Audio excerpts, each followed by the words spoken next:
মাধব পিছন ফিরে বসে আছেন। প্রভু পূর্ব দিক থেকে গমন করছেন, আসছেন। মাধব পশ্চিম দিকে মুখ করে বসে আছেন, কোন উত্তর দিচ্ছে না। প্রভু আবার ডাকছেন, মাঝি ভাই,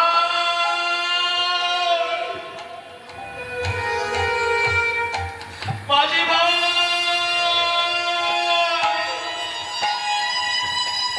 আমাকে পার করে দাও।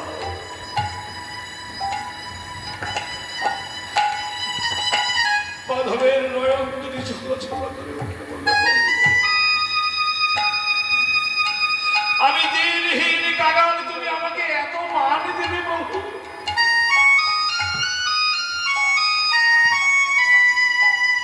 এমন মধুর স্বরে আমাকে এমন সম্মান দিয়ে তো কেউ সম্বোধন করে না। সবাই এসে বলে, মাঝি পার করে দে। তোমার এত করুণা, এত দয়া, তুমি আমাকে এত সম্মান দিলে।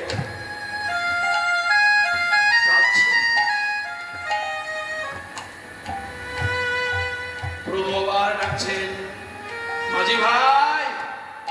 কিন্তু মাধব পিছন ফিরে বসে আছে। ঠাকুর লক্ষণ প্রধান্বিত হয়েছেন, বলছে, মাঝি তুমি কি কালা? তুমি কি কালা?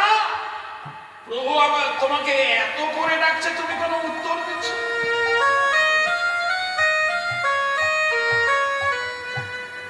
এইবার মাধব ফিরে বসলেন, বসে বললেন, লক্ষণ, ঠাকুর লক্ষণ, আমি সব শুনতে পাচ্ছি। আমি শুনি নাই এমনটি নয়, আমি সব শুনছি। তাহলে তুমি শুনছো তো উত্তর দিচ্ছ না কেন? বললে, তোমার প্রভুকে একটা শিক্ষা দিলাম। তোমার প্রভুকে একটা শিক্ষা দিলাম। কি শিক্ষা জানো? কত যুগ যুগান্ত ধরে তোমার প্রভুর নামটি ধরে হে রাম শ্রীরামে বলে কত ভক্ত কাঁদে, কত ভক্ত জয় শ্রীরাম, জয় শ্রীরাম বলে তোমার দাদার নামটি ধরে ডাকে। তাদের ডাকেতে উনি সাড়া দেন না, সাড়া দেন না। একজন ঘাটে এসে যদি মাঝিকে এমন করে ডাকে, মাঝি যদি তার ডাকে সাড়া না দেয়, তার মনে কি ব্যথার উদয় হয় এটা জানাবার জন্য আমি বসে আছি। কি বাবা, আমি এই জন্য প্রভু রামচন্দ্র বললেন, মাঝি ভাই এসো, বেলা হয়ে যায়, আমাকে পার করে দাও। এইবার মাধব ধীরে ধীরে নৌকাখানি বাহিতে বাহিতে এলেন, এসে বললেন, তাহলে আর বিলম্ব করো না, পার করে দাও। বললে, প্রভু আমি তোমাকে পার করতে পারবো, আমি এই দুজনকে পার করে দেবো, কিন্তু প্রভু আমি তোমাকে পার করতে। লক্ষণ বলে, কেন? আমাদের দুজনকে তুমি পার করে দেবে আর আমার প্রভুকে তুমি পার করবে না কেন? বললে, তোমার প্রভুর দোষ আছে। বললেন, তোমার প্রভুর দোষ আছে গো। বলে, কি দোষ আছে? বলে, না না, তোমার প্রভুর দোষ নয়, তোমার প্রভুর দোষ নাই, দোষ হচ্ছে তোমার ওই প্রভুর ওই চরণ যুগলের দোষ। আমার প্রভুর চরণ যুগলের দোষ। কি দোষ? বলে, না না না, আমি একটু ভুল বলেছি, তোমার প্রভুর চরণ যুগলের দোষ নাই, তোমার প্রভু চরণের চরণ ধুলির দোষ। বললে আমার প্রভু চরণ ধুলির দোষ। কি দোষ? ওই যে গতকাল রাত্রিতে সারা রাত রামায়ণ শুনেছে না? রামায়ণ উনি শুনেছেন যে একটা পাথর, একটা পাষাণ, সেই পাষাণে যেমন প্রভু রামচন্দ্রের চরণ স্পর্শ হয়েছে, সেই পাষাণই মানবী হয়েছে। বললে আমি কালকে শুনলাম তোমার দাদার চরণ পরশে পাষাণ মানবী হয়ে গেছে। ঠাকুর লক্ষ্য, আমার তো সম্বল বলতে ওই ভাঙা নৌকাখানা, তা তোমার দাদার যে চরণ ধুলির দোষ, ওই চরণ ধুলির পরশ পেয়ে যদি আমার নৌকাখানা কোনো মানবী হয়ে যায়, তোমার দাদার চরণ পরশ পেয়ে আমার নৌকাখানা যদি মানবী হয়ে যায়, আমি একটা বউ তাই পুষতে পারি না, আমি একটা নারী তার পালন করতে পারি না। যদি আর একটা নারী আমার ঘরে আসে তাহলে তাকে পালন করবো কি করে? আর আমার সম্বল এই নৌকাখানা, আমার যদি নৌকা না থাকে আমার চলবে কিসে? অতএব আমি তোমাকে, তোমার দাদাকে আমি নৌকায় নিতে পারবো না। প্রভু রামচন্দ্র বললেন, মাঝি ভাই আমাকে পার করে দাও। বলে হ্যাঁ তোমাকে পার করতে পারি, কিন্তু প্রভু তোমার এই চরণ যুগল ধৌত করতে, তোমার চরণ যুগলে যদি ধুলি থাকে তাহলে কিন্তু আমার নৌকায় নেব না। তাহলে নৌকায় চাপবার আগে চরণ যুগল ধৌত করতে হবে। বেশ বেশ, আমি গঙ্গা থেকে চরণ ধুয়ে আসি। বলে না প্রভু, তুমি গঙ্গা থেকে চরণ ধুলে হবে না। বলে কেন? বললে তুমি গঙ্গায় চরণ ধুয়ে যেমন নৌকায় চাপতে যাবে, তোমার চরণ তো আবার ধুলি লাগবে, তোমার চরণ তো আবার ধুলি লাগবে। প্রভু রামচন্দ্র বললেন, মাঝি ভাই তাহলে উপায়? তখন মাধব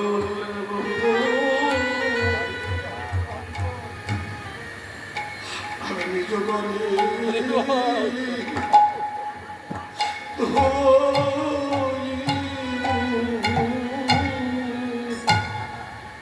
আমি নিজ করে চরণ ধোয়াইব, নিজ করে চরণ ধোয়াইব। ওগো প্রভু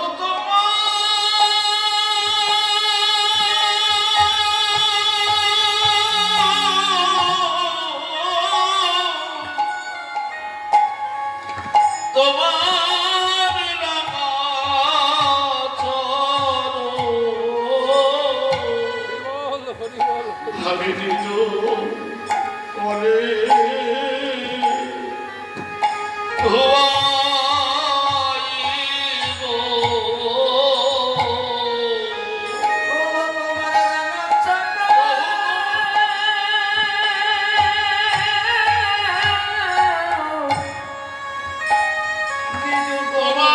তোমার রাঙা চরণ আমি নিজ করে ধোয়াইব, প্রভু তোমার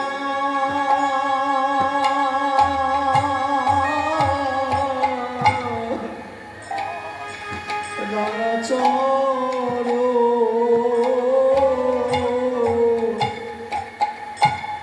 আমি নিজ করে ধোয়াইব।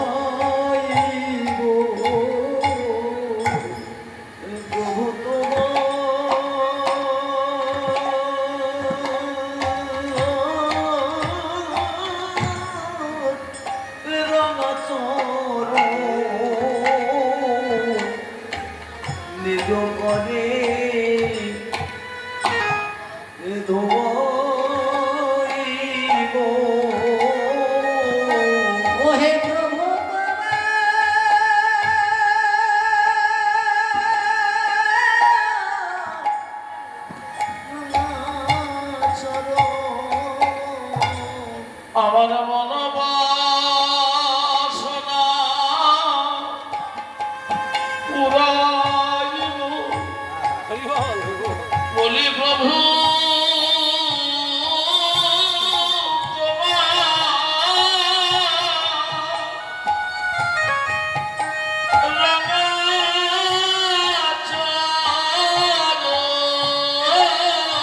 আমার মনোবাসনা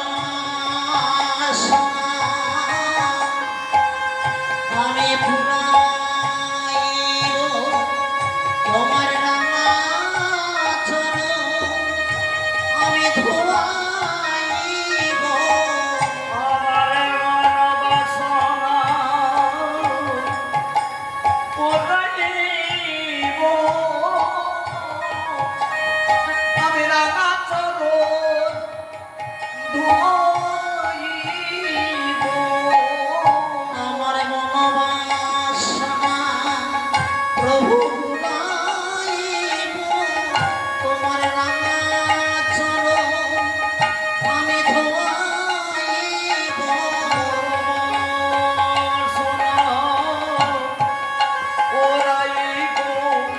প্রভু তোমার রাঙা চরণ ধোইব মনোবাসনা পুরাইব তোমার রাঙা চরণ আমি ধোয়াইব হরেন্দ্র কিশোর কুঞ্জ বর্ণনা আমার শুনলাম নতুন গ্রাম প্রভু আর ভাগ্যে হয় কি না হয় আমার মনোবাসনা পুরাইব আমার আর ভাগ্যে হয় কি না হয় মনোবাসনা পুরাইব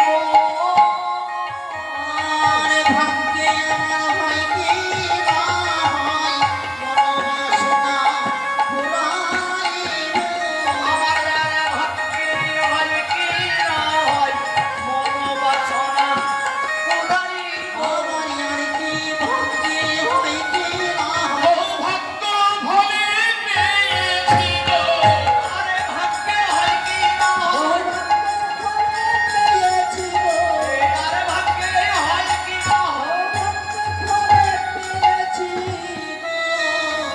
আমি গোপন তোমার রাঙা চরণ ভবাইব জয় রাধে বললে বেশ মাধব তাহলে তুমি আমার চরণ ধৌত করে দাও চলো গঙ্গায় চলো গিয়ে আমার চরণ ধৌত করে দাও বলে প্রভু তুমি কি বোকা তুমি কি বোকা হ্যাঁ? ওই গঙ্গা থেকে চরণ ধুয়ে আসতে গেলে তোমার চরণ আবার ভালো লাগবে বলে তাহলে কি করে ধোয়াবে বলে প্রভু গো মাগো ওই যে নৌকায় জল ছাছে না নৌকায় জল হলে ওকে কি বলে হ্যাঁ খেউচি হ্যাঁ তো ওইটা তার এক নাম হচ্ছে দোন ওই দোন দিয়ে যেটা দিয়ে জল সাঁচা হয় ওইটা নিয়ে এলেন বলে এটি কি করবে বলে প্রভু এর মতন চরণ রাখবে আর আমি চরণ ধৌত করে দেব এইবার প্রভু ওই দোনের উপরে চরণ দিয়ে একটা চরণ দিয়ে দাঁড়িয়েছে লক্ষণ বলছে যে প্রভু চরণ ধোয়াবে তো জল নিয়ে আসবে তো হ্যাঁ, প্রভুকে কতক্ষণ দাঁড়িয়ে করিয়ে রাখবে জল নিয়ে এসো গঙ্গা জল নিয়ে এসো ধুয়ে দাও বললে না না ঠাকুর লক্ষণ ওই গঙ্গা জল দিয়ে তোমার বহু চরণ ধৌত করা যাবে না বলে কেন বললে ওই গঙ্গা জল এঠো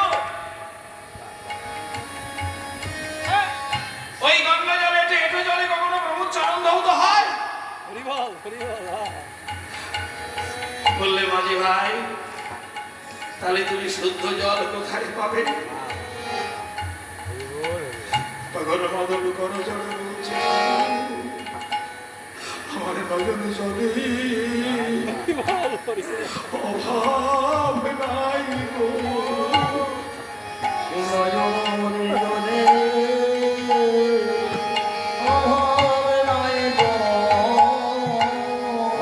নয়নে জলে অভাব নাই গো আমার নয়নে জলে অভাব নাই গো আমার নয়ন কুম্ভ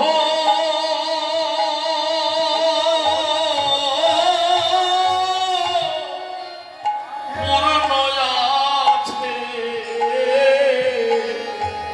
আমার নয়ন জলে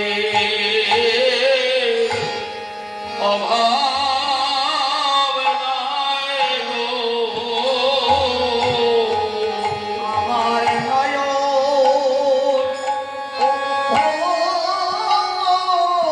পূর্ণ আছে নয়নে জলে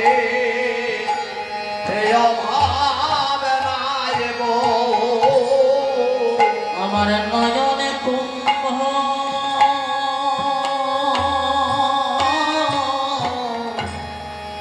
পূর্ণ আছে নয়নে জলে অভাব নাই গো আমার নয়নে কুম্ভ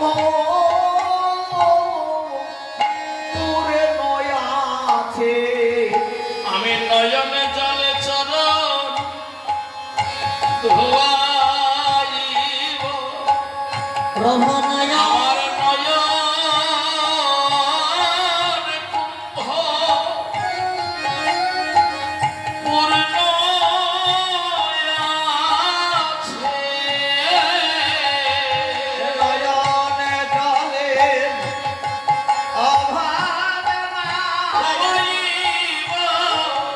আমার নয়নে কুম্ভ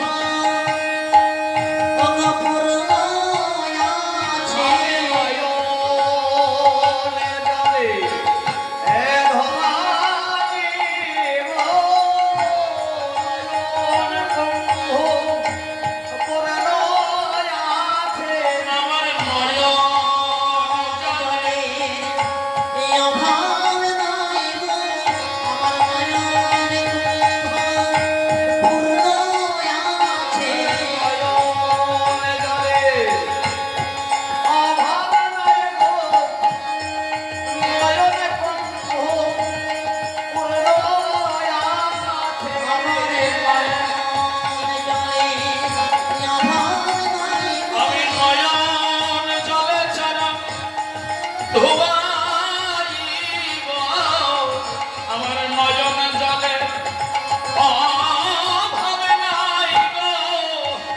নয়নে জলে চরণ ধোয়াই নয়নে জলে অভাব নাই গো নয়নে জলে চরণ ধোয়াই নয়নে জলে অভাব নাই গো নয়নে জলে চরণ ধোয়াই গো নয়নে জলে অভাব নাই গো নয়নে জলে চরণ ধোয়াই আমার মনোবাসনা পুরাইব। নয়নে জলে অভাব নাই গো পুরাই গো নয়নে জলে অভাব নাই গো নয়নে চরণ ধোয়াইব প্রভু তুমি চরণ দাও। প্রভু মা দক্ষিণ চরণটা দিয়েছেন। এইবার মাধব নয়ন জলে প্রভু রামচন্দ্রের দক্ষিণ চরণটা দিয়েছেন। প্রভু রামচন্দ্র দর্শন করছে কলগ ভক্তের ভগবান। ভক্ত যে কি চায় ভগবান তা জানেন। ভক্তের মনোবাসনা কি ভগবান তা জানেন। মনে মনে হাসছেন। তা বললেন মাঝি ভাই এই চরণটা তো হলো, এবার এই চরণটা ধুয়ে দাও। বলে দাও প্রভু ওই চরণটা দাও। প্রভু করেছেন কি ওই দোনের উপর থেকে দক্ষিণ চরণটার নাম ফেলেছেন। প্রভু করছো কি? হ্যাঁ? তুমি করছো কি? তুমি যদি ওই চরণটা মাটিতে দাও আবার ধরে লাগবে। বলে কি করব? বলে তুমি বাম চরণটা ওই দোনের উপর রাখো।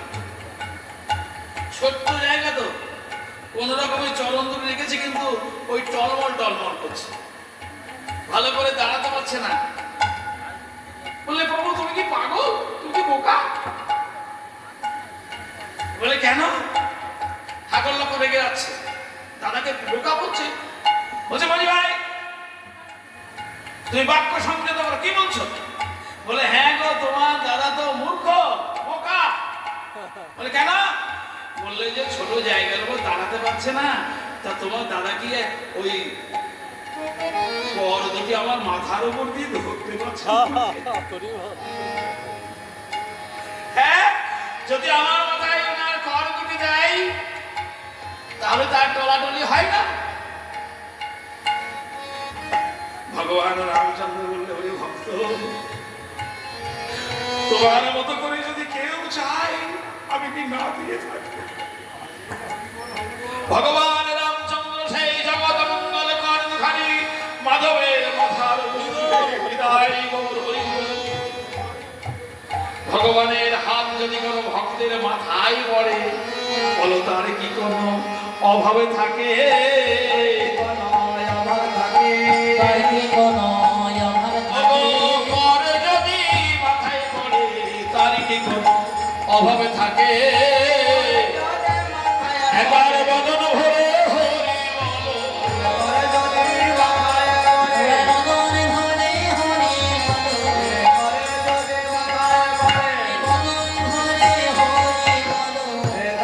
বলো।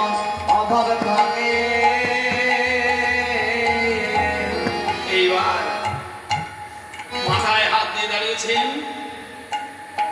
এবার ভগবান রামচন্দ্রের যুগল চরণ নয়ন জলে ধৌত করে দিলেন।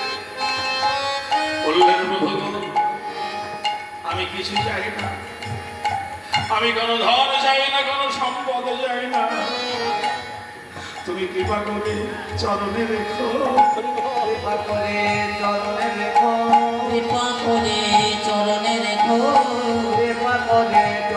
আমি কিছু চাই না প্রভু, কৃপা করে চরণে রেখো।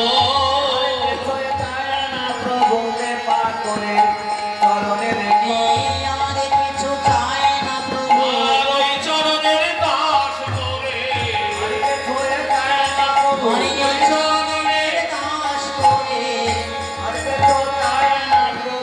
কৃপা করে চরণে রেখো। প্রভু রামচন্দ্র বলে মাধব মাঝি ভাই, এই তো চরণ ধৌত হয়ে গেছে, বেলা হয়ে যাচ্ছে, চলো আমাকে পার করে দাও। প্রভু এবার ওই নাম বলে, প্রভু নেমো না, নামলে তোমার চরণে ধুলা লাগবে। বলে তাহলে? বলে প্রভু আমি তোমার পক্ষে ধরে নিয়ে যাবো। পক্ষে ধরে নিয়ে যাব। আমার তাপে হৃদয় শীতল হবে, পক্ষে ধরে নিয়ে যাবো। আর তাপে হৃদয় শীতল হবে।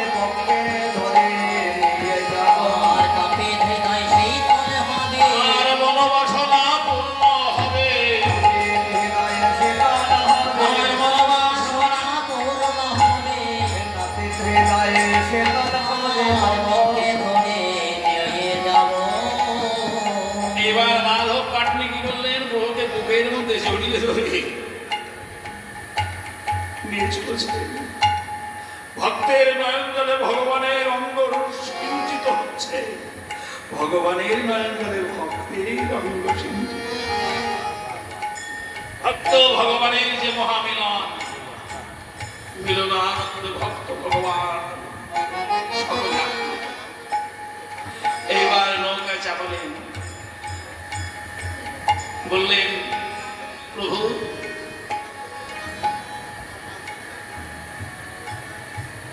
ঠাকুর লক্ষণ বলছেন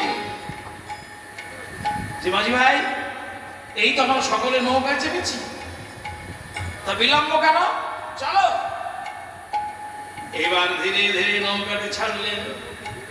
নৌকাটি ছেড়ে এবার থেকে ওপারে যাওয়ার কথা, কিন্তু তা যাচ্ছে না বাবা। কি করছে? ওই ডান দিকে চলেছে। তা বলে মাঝি তুমি ওপারে না গিয়ে এদিকে যাচ্ছ আমরা যদি নৌকায় চোখ চাপি বা কোনো গাড়িতে চাপি, আমাদের লক্ষ্য কি থাকে না যত তাড়াতাড়ি আমরা পৌঁছাতে পারি। তা ঠাকুর লক্ষণ ভগবান রামচন্দ্র চেপেছেন, তারা তো যত তাড়াতাড়ি পার হতে পারে ততই ভালো। তা মাঝি ভাই করছে কি পারে ওদিকে না গিয়ে এইদিকে চলছে, এদিকে যাচ্ছে কেন? আবার মাঝি ভাই নৌকাখানি ঘুরিয়েছে, ঘুরিয়ে আবার বাম দিকে। তুমি এমনটি করছো কেন? মাধব মনে মনে চিন্তা করছে, প্রভুকে যদি আমি পারে করে দিই আর কোনো ভুল দেখা পাবো না। প্রভুকে যদি আমি পারে করে দিই আর বহু দেখা কোনোদিন পাবো না। তাই কিসে বিলম্ব হয়? কেমন করে প্রভুকে আরেকটু রাখতে পারি? এইভাবে একবার এদিকে যাইছে, একবার ওদিকে যাইছে। তারপরে এক সময় ওপারে নিয়ে গিয়ে পার করে দিলেন।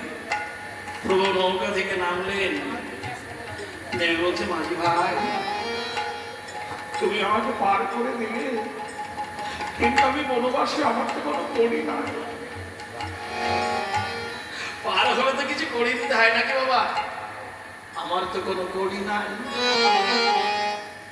আমার কাছে কোনো কন্দর্প নাই, কন্দর্প সঙ্গে আমি কি দেব? বলে প্রভু তুমি কি বোকা? হ্যাঁ, জাত ভাই কখনো জাতবার কাছ থেকে পয়সা নেয়? জাত ভাই কখনো জাত ভাইয়ের নিকটে পয়সা নেয়, করি নেয়? ঠাকুর লক্ষণ বললে, মাঝি তুমি কি বললে? জাত ভাই? বলে হ্যাঁ, তোমার দাদাও যে জাত আমিও সেই।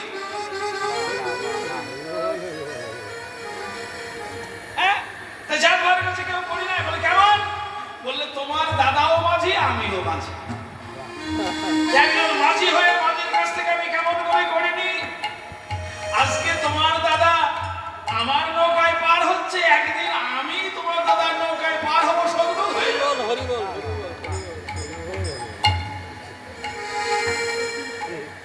সেদিন সদ্গত হয়ে যাবে।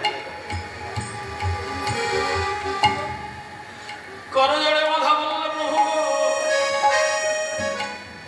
আজকে তোমাকে আমি বিনা করিতে পার করে দেব, কিন্তু যেদিন আমি শেষের দিনে তোমার ঘাটে গিয়ে দাঁড়াবো, সেদিন আমার হাতে তো কোনো কড়ি থাকে না। তাই বাবা তোমাকে জানিয়ে রাখি, তুমি আমার শেষের দিনে পরে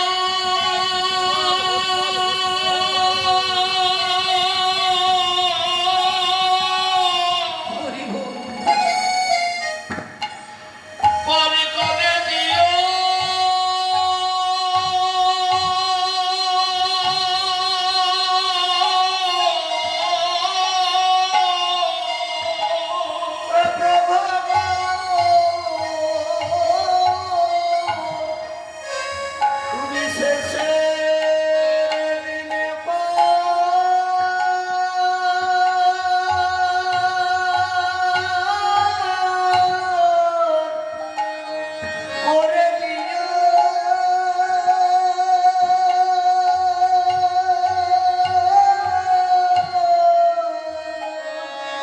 আমায় শেষের দিনে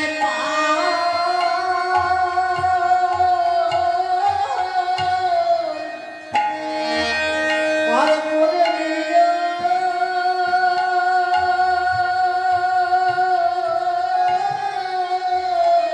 যেদিন তোমার ঘাটে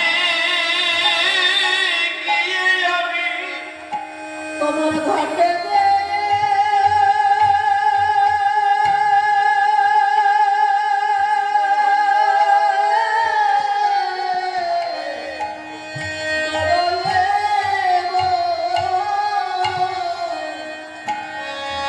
শেষের দিনে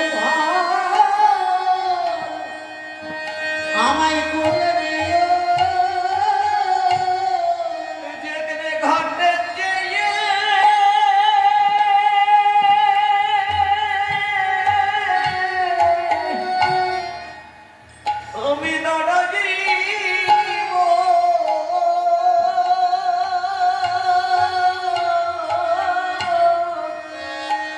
শেষের দিনে করে দিও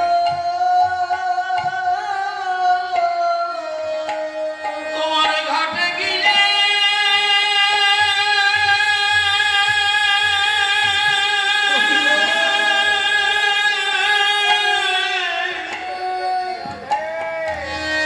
আমি দাঁড়াইব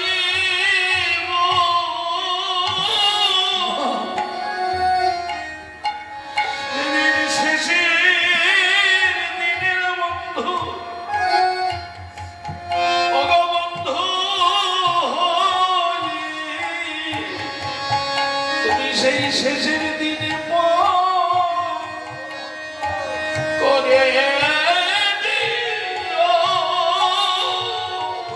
শেষের দিনে দীনবন্ধ শেষের দিনে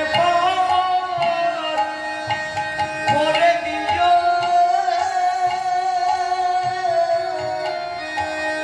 তুমি শেষের দিনে দিব বন্ধু হয়ে আমায় শেষের দিনে পার করে দিও।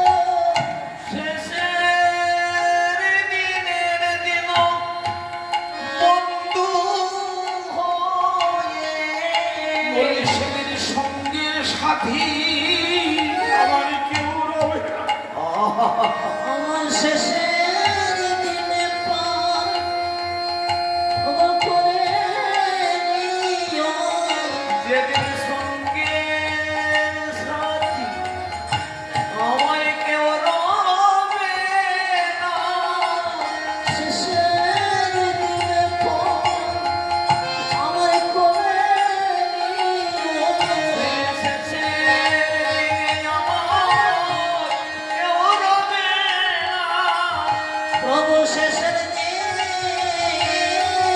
পার আমার করে দিও। আমার শেষের দিনে কেউ রবে না। সেই দিনের দিন বন্ধু হলে আমার শেষের দিনে কেউ রবে না সেই শেষের দিনের দিন ও বন্ধু যেদিনই আমায় বলিতে প্রভু কেউ রবে না। হরি বল, হরি বল। দিল বন্ধু হয়ে সেই শেষের দিনে আমার কেউ রবে না শেষের দিনের দিন বন্ধু হয়ে আমায় বলিতে যেদিন কেউ রবে না। তোমার এই নিবেদন করে রাখলাম, শেষের দিনে পার করে দিও। নিবেদন করে রাখলাম শেষের দিনে বার করে দিও আমি সেদিন বলতে পারবো না হে, আমি সেদিন বলতে পারবো না হে। শেষের দিনে বলতে পারবো না গো আমি শেষের দিনে বলতে পারবো তুমি সেই দিনে পার করে দিও। শেষের দিনে বলতে পারবো না গো শেষের দিনে বলতে পারবো না গো ঘটের কুলে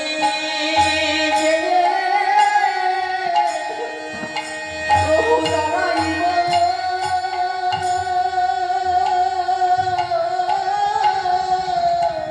বাবা গো, ভগবানের চরণে যদি কেউ এক ফোঁটা নয়ন জল এমন করে কেঁদে দেয়, এক ফোঁটা নয়ন জলে দিন ভগবান জন্ম জন্ম শোধ করতে পারে না। সেই ভগবান আজকে আজকে শয়ন মন্দিরে শয়ন করে আছেন, ভক্ত দর্শন করছেন ভগবানকে। সেই শোভাটি কেমন অতি মন হরসেজ, অতি মনোহর, অতি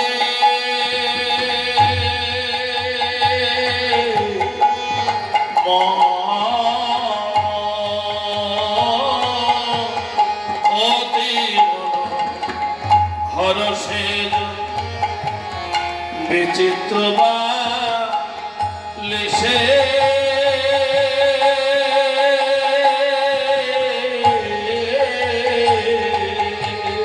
অগয়াতে মন হরসে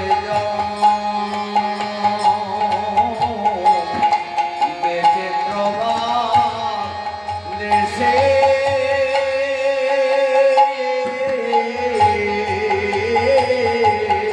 তোরা দেখে যাবে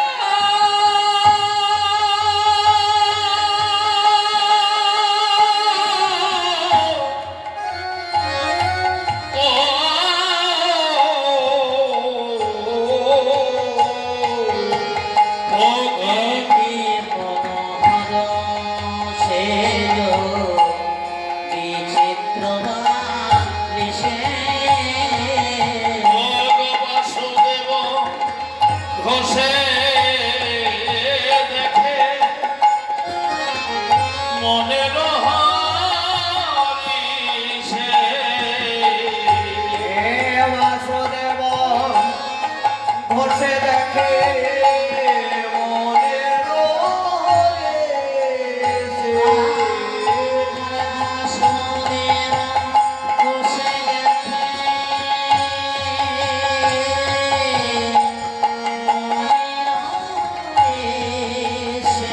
মনের আনন্দেতে দর্শন করে,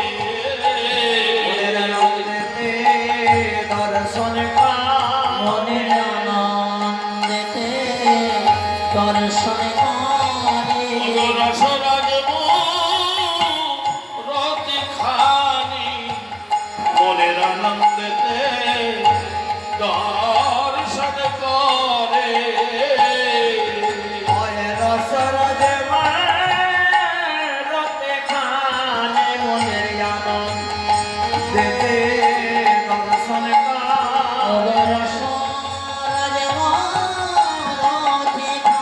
ওগো ভজন রন্ধে নয়ন দিয়ে, রসরাজ রতি খানি, ভজন রন্ধে নয়ন দে ওই ভজন রন্ধে নয়ন দে ওই ভজন ওরে জয় গৌরী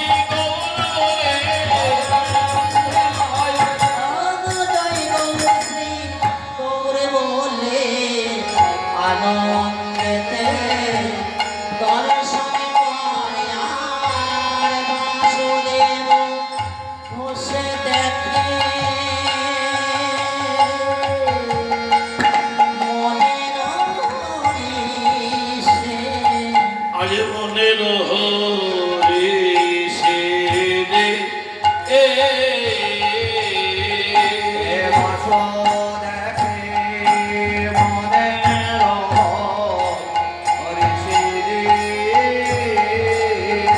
বাসুদেব মনের হরিষে বাসো দেখে মনের হরিষে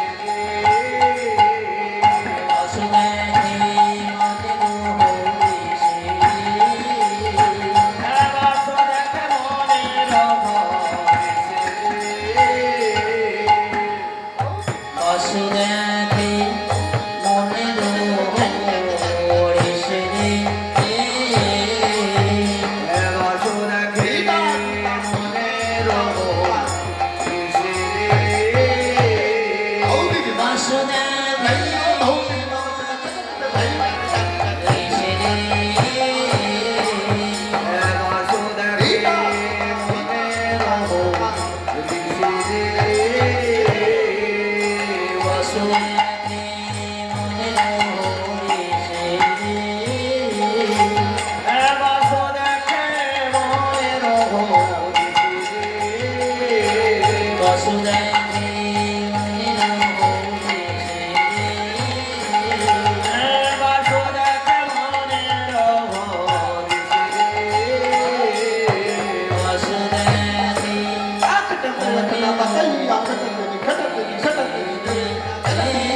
চলো রে মন গঙ্গা যমুনা চলো রে মন গঙ্গা যমুনা নদী চলো মন চলো মন গঙ্গা যমুনা চলো মন গঙ্গা যমুনা নদী গঙ্গা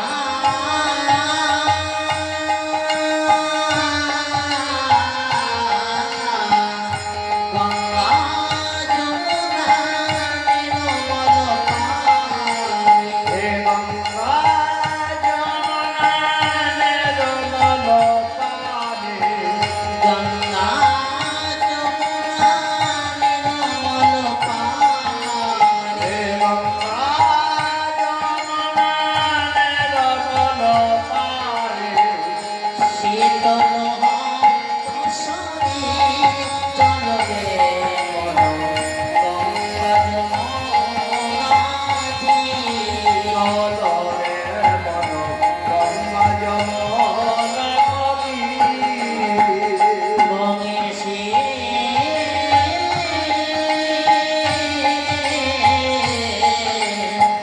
মহেশী পদত গাও কানাই এবং সে মানবতা রাওয়ানাইয়া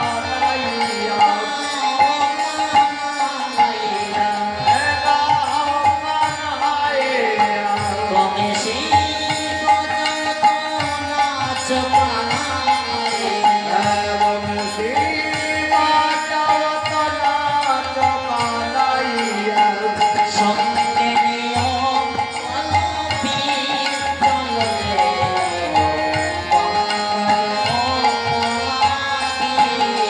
চলো রে মন গঙ্গা যমুনা নদী ময়ূর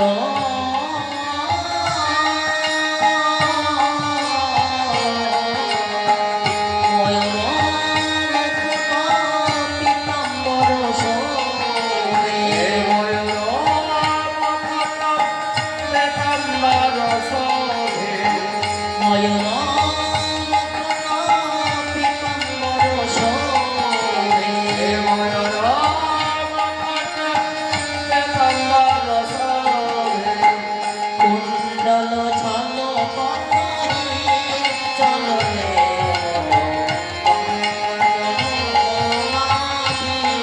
চলো রে মন গঙ্গা যমুনাতে মেরা পদে প্রভু গিরিধারে নাগর তেরা কহে প্রভু বিধান নাগর মেরা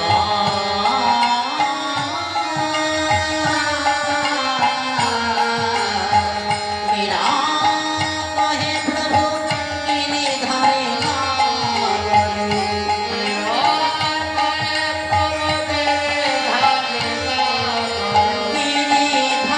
নাগর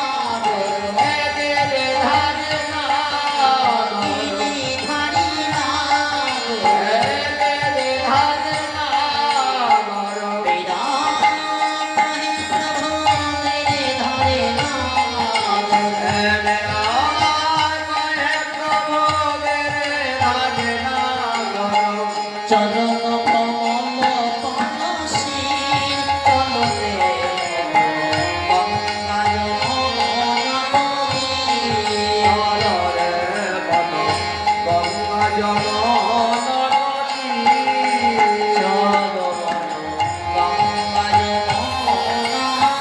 গঙ্গায় মহনা গঙ্গায় মহানদী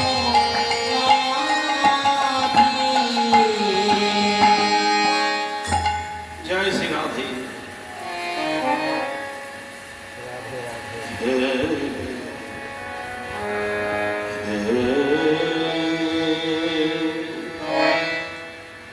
হে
ছিলেন মত্ত ছিলেন ঘননিশি থাকতে হাতেতে গোবিন্দ আমার আসে বিরাম দিয়েছেন বিরামে দিয়েছেন শতকোটি গোপিনী তারা আপন আপন ঘরে ফিরে গেছেন ফিরে গেছেন সঙ্গে আছেন ললিতা বিশাখা চিত্রা চম্পক ললিতা লতিকা সুদেবী রঙ্গদেবী তুঙ্গ বিদ্যা ইন্দুরেখায় অষ্টসখী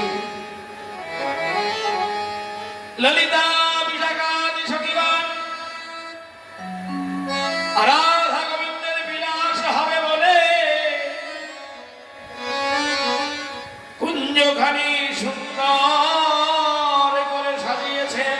সাজাইয়েছেন বৃন্দাবনের বন হতে বৃক্ষে বৃক্ষে একটি একটি করে পুষ্প চয়ন করে শয়নে করে সেই পুষ্পের গোটা কুড়ি সব ফেলে দিয়ে সুন্দর করে কুঞ্জখানি সাজিয়েছেন। সাজিয়েছেন ফুলের আলিশ ফুলের বালিশ সোনার বালিশ ফুলের বিছানা ফুলের খাট ফুলের পালঙ্ক ফুলে ফুল সাজিয়েছেন। ফুলে ফুলে সাজিয়েছেন কুঞ্জখানি সুন্দর করে সাজিয়ে আমার রাধা গোবিন্দকে স্বয়ং দিয়েছেন। শয়নে দিয়েছেন বাবা গো, যে বিলাস কুঞ্জে আমার রাধা গোবিন্দের বিলাস হচ্ছে সেই কুঞ্জের কটিদার, সেই কুঞ্জের নবদ্বার, তাই না বাবা? নবদ্বার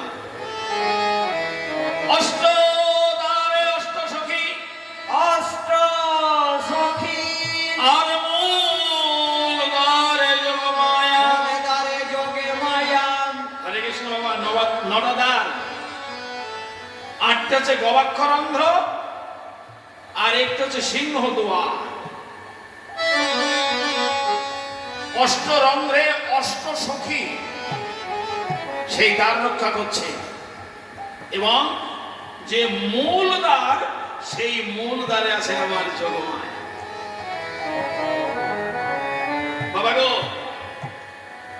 বৃন্দাবনে তো আমাদের সকলের যেতে ইচ্ছা হয়, তাই না বাবা? কিন্তু বৃন্দাবনে সেই যোগমায়ার যদি কৃপা হয় তবে বৃন্দাবনে প্রবেশ হবে। তো যোগমায়া সে বৃন্দাবনটা কোথায় বাবা? উত্তরপ্রদেশের মথুরা জেলাতে যে বৃন্দাবন সেই বৃন্দাবন না? না, ও বৃন্দাবনে তো টাকা পয়সা থাকলেই যাওয়া যায়, ভালো সঙ্গী সাথী পেলে যাওয়া যায়। কিন্তু বাবা, যে বৃন্দাবনে একবার প্রবেশ করলে রাধা গোবিন্দকে আস্বাদন করা যায়, রাধা গোবিন্দকে সেবা করা যায়, সে বৃন্দাবন কোন বৃন্দাবন? সে বৃন্দাবন হচ্ছে আমার দেহরূপ বৃন্দাবন, তাই না বাবা? বৃন্দাবন 84 ক্রোশ তার সীমা, তাই তো বাবা? বৃন্দাবন 84 ক্রোশ তার সীমা। এই যে দেহ বৃন্দাবন, এই দেহ বৃন্দাবনটা 84 ক্রোশ। বিশ্বাস নাই বাড়িতে ভেবে দেখো বাবা, নিজের আঙুলের 84 আঙুল এই দেহ বৃন্দাবন। তাহলে এই 84 কোটি বৃন্দাবন, এই বৃন্দাবনের মধ্যে রাস হয়েছে, বিভিন্ন লীলা হয়েছে। তাহলে রাস হয়েছে কোথায়? ভগবান শ্রীকৃষ্ণ শতকোটি গোপিনীকে সঙ্গে নিয়ে কোথায় রাস করেছেন? আপনারা গেলে দেখতে পাবেন রাসস্থলে বলে একটা জায়গা আছে নিধবনের কাছাকাছি, এবং নিধবনও তিনি রাস করেছেন। তাহলে সেই রাসস্থলীটা কোথায়? সেই রাসস্থলী হচ্ছে পঞ্চকোশীর মধ্যে। আমরা যারা বৃন্দাবনে যাই,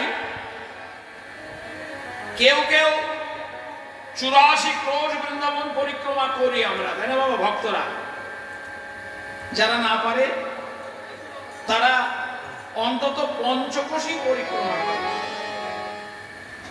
পঞ্চকোশী, এই পঞ্চকোশী সেই স্থানটি কোথায়? এই হচ্ছে 84 বৃন্দাবন। তাহলে পঞ্চকোশী, এই হচ্ছে পঞ্চকোশী, এর মধ্যেই আমার রাসস্থল। এর মধ্যে নিধবন, নিকুঞ্জবন। তাহলে গোবিন্দ এই নিধবনে আজকে রাগ বিলাস করছেন। এই নিধবনে যদি প্রবেশ করতে হয়, বৃন্দাবনে যদি যেতে হয়, ওই বৃন্দাবনের যে দ্বার, মূল দ্বার, সেই মূল দ্বারে প্রহরী আছেন যোগমায়া। কিভাবে তিনি কুলকুণ্ডলিনী রূপে ওই দ্বার রক্ষা করছেন। যদি বৃন্দাবনে রাধা গোবিন্দের ওই লীলার আস্বাদন করতে হয়, তাহলে আগে আমার যোগমায়ার কৃপার প্রয়োজন। যদি যোগমায়ার কৃপা হয় তবেই ব্রজে প্রবেশ অধিকার আসবে। আর যোগমায়ার যদি কৃপা না হয় ওই তারে ধ্বংস হতে হবে। তাই গৌর হরি বল। তাই অষ্টদ্বারে অষ্টসখী, মূল দ্বারে যোগমায়া আজ দ্বার রক্ষা করছেন। অষ্টরন্ধ্রে অষ্টসখী নেত্রপাতে করে আমার রাধা গোবিন্দের সেই অপূর্ব শয়ন শোভা দর্শন করছি। যারা নগরে যেতে ইচ্ছুক অতি শীঘ্র চলে আসেন।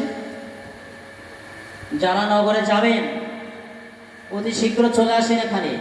চলে দেন। অষ্টরন্ধ্রে নয়ন দিয়ে বসে আছেন একজন সখী, অপর সখী, সখী রে ললিতা রে,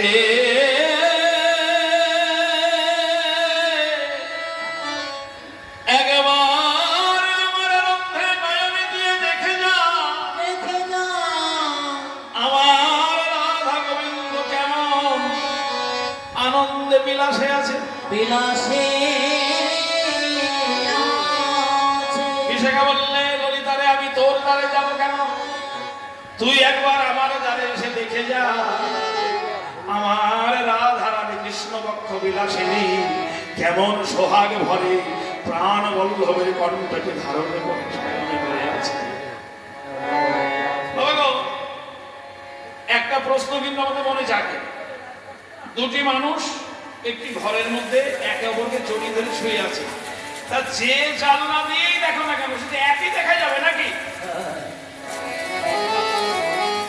তাই কখন হয় এক দেখা যায়, যার যেমন ভজন তার তেমন দর্শন। তাই না বাবা? যার যেমন ভজন তার তেমন দর্শন। এইভাবে একে অপরকে বলা বলি করছে। দেখতে দেখতে প্রভাত হয়ে এলো। তাই সখীগণ বলছে, আরে নয়, আমাদের রাধা রানীকে জানবে না।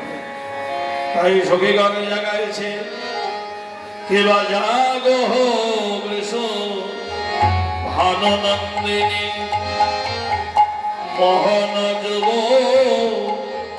রাজে,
ঘরে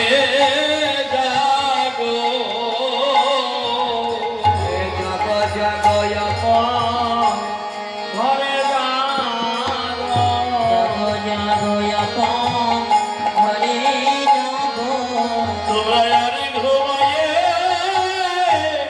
হে কোনা হে জগ জগ ঘরে জাগো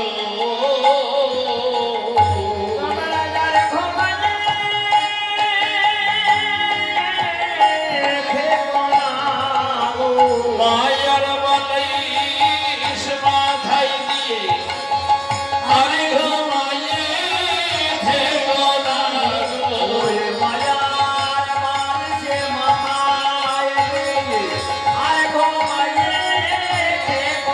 গো। তোমরা মায়ার বালিশ মাথায় দিয়ে আরে ঘুমায়ে থেকো না গো।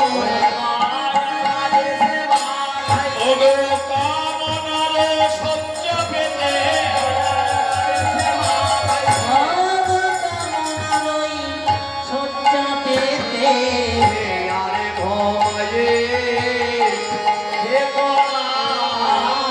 জাগো কৃষ্ণ প্রাণানন্দে জাগো মোহন জীব রাজে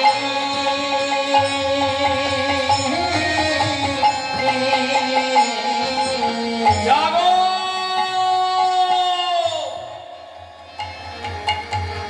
জাগো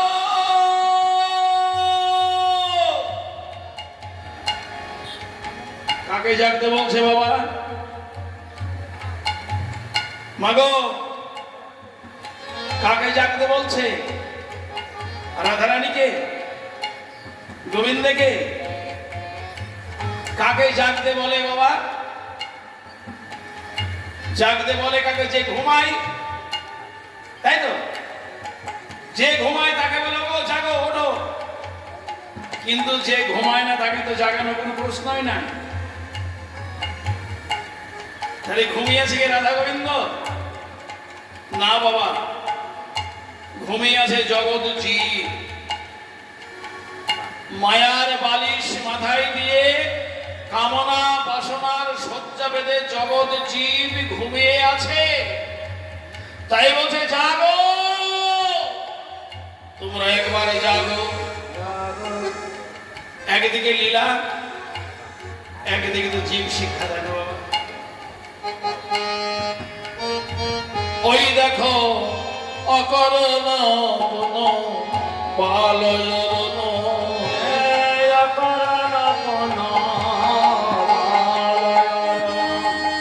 আহারে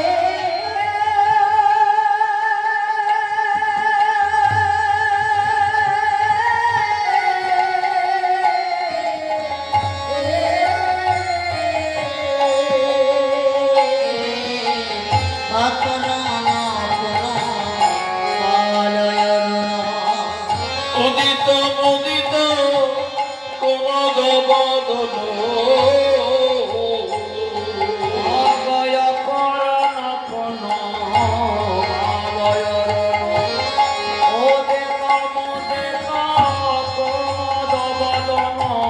চমকি চম্বি চলে চলি পদ নিনিক সদন আজে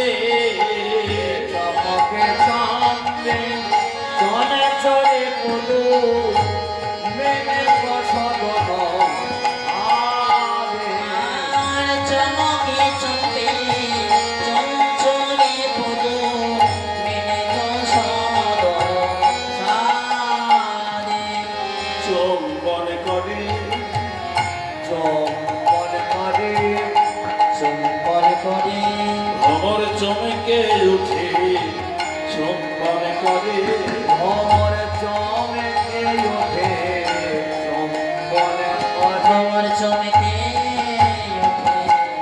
চম্পল করে বলে সেই ভালো বাসার মদ চমকে উঠে চম্বন করে পাশারে বদন ঘুমরে জমে কেরি ওঠে বলে সেই ভালো বাসার বদন ছেড়ে যেতে পারে না গো বাসার বদল যোগ ওরে ছেড়ে যেতে পারে না গো সে ভালো বাসার বদন বদল ছেড়ে যেতে পারে না গো সে ভালো হৃদয় গৌর হরি বল।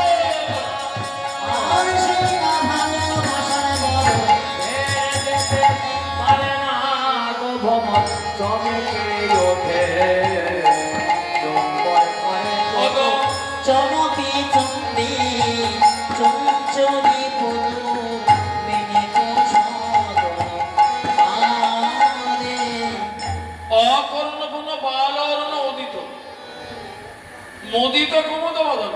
মাগো কুমুদ চেন কুমুদ? হ্যাঁ চিনি তো। কুমুদ মানে শাবলা ফুল, শাবলা ফুল ওই যে বীরে হয় না, হ্যাঁ শাবলা ফুল, হ্যাঁ বাংলাদেশে যেটা জাতীয় পুষ্প। তো ওই শাবলা ফুল কখন ফোটে? শাবলা ফুল ফোটে নিশীতে, রাত্রিবেলায় শাবলা ফুল ফোটে। আচ্ছা ভ্রমরের স্বভাব কি বলো তো বাবা? ভ্রমরের স্বভাব হচ্ছে যেখানে ফুল ফুটুক না কেন ভ্রমর অমনি গুন গুন গুন গুন গুন গুন গুন গুন করে গিয়ে ওই ফুলের উপর বসে মধু পান করা, এটাই ভ্রমরের স্বভাব।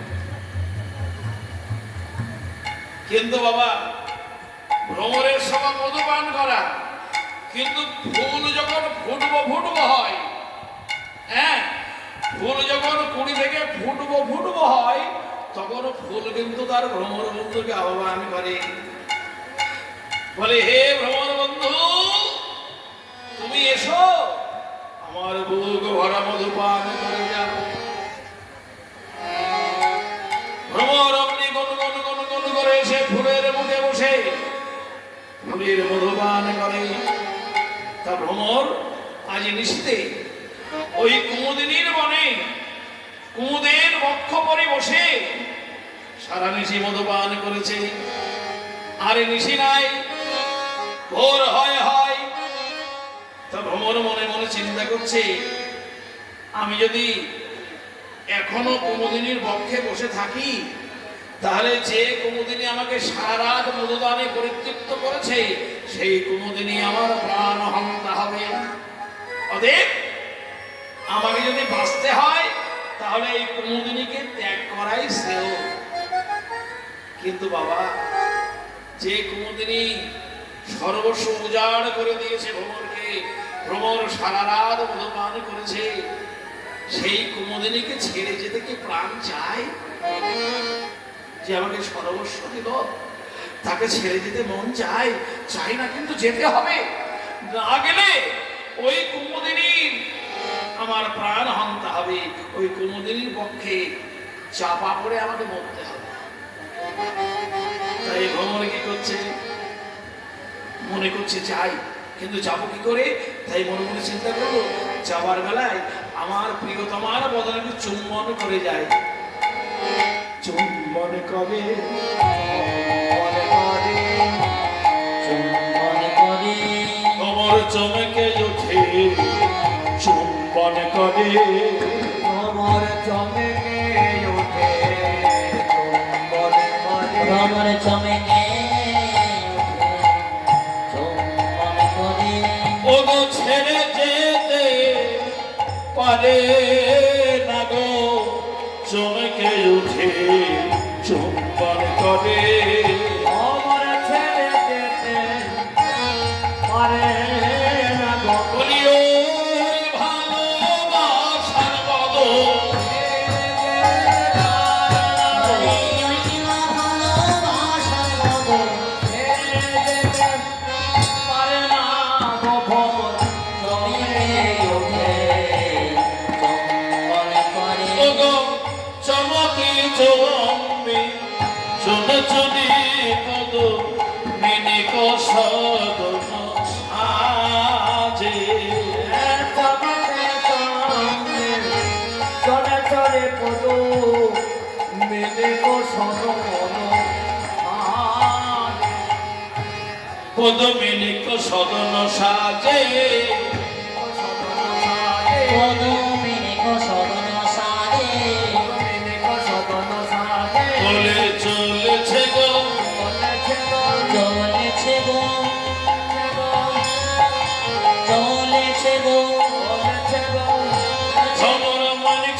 সদনে চলেছে গো সদনে চলেছে ভ্রমরে মিনি সদনে চলেছে গো নতুন মধু প্রাপ্তির আছে মিনিক সদনে চলেছে গো ওই নতুন বন্ধুর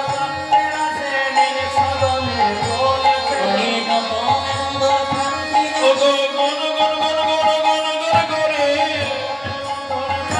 নাচে গুন গুন গুন গুন গুন করে আরে মিনি সদনে চলেছে গো মিনিক সদন সাজে আমি প্রথমে একবার বলছি আবার বলছি কি ভ্রমরের স্বভাব কি বাবা ভ্রমরের স্বভাব হচ্ছে মধু পান করা এ ফুলে যে মধু ফুরিয়ে যাবে ভ্রমর কিন্তু আবার একটা ফুলে গেল এ ফুলের মধু ফুরিয়ে গেলে আর একটা নতুন ফুলে কি বসবে তা কোনদিনই বনে তো আর মধু পান করা সম্ভব নয় তাই মিনিক ও সদন সাজে তা মিনিক সদন বলতে কি বুঝি পদ্মবন হ্যাঁ পদ্মবনে চলেছেন কেন না প্রভাত হওয়ার সঙ্গে সঙ্গে পদ্ম প্রস্ফুটিত হয় কুমুদিনী মথিত হবে আর কমল প্রস্ফুটিত হবে তাই ভ্রমণ দেখলে কুমুদিনীর বনে থেকে আর লাভ নাই এবার আমার পদ্মবনে যেতে হবে তা ভ্রমণও যেমন চলেছে দেখবে বাবা গো কোনো মৌচাক যদি উড়ে যায় বা ভাঙা পড়ে যায় দেখবে ওই মৌমাছিগুলো একেবারে দলবদ্ধ হয়ে বন বন বন বন বন বন করে শব্দ করতে করতে উড়ে যায় না তাই ভ্রমরকুল ওই কুমুদিনীর বন থেকে দল বেঁধে বন বন বন বন করে উড়ে চলেছে কোথা দিয়ে না ওই কুঞ্জের উপর দিয়ে ওই ভ্রমরের ওই গুঞ্জন শ্রবণ করে সবিগণ বলছে আরে তো মেনে নিশি নাই গো আরে তো মেনে নিশি নাই গো একবার লক্ষ্য করে দেখো সখী আর তো মেনে নিশি নাই গো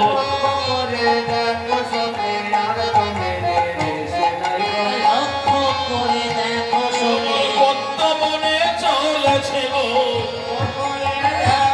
আরে পদ্মবনে চলেছে এই আর তুমি সে নাই গো পদ্মমিনিক সদন সাজে কোন এক সখী আসতে কোন এক সখী সন্দেহ প্রযুক্ত হয়ে বলছে কে জানি সজনী রজনী থো কে জানে সজনী রজনী তো মগ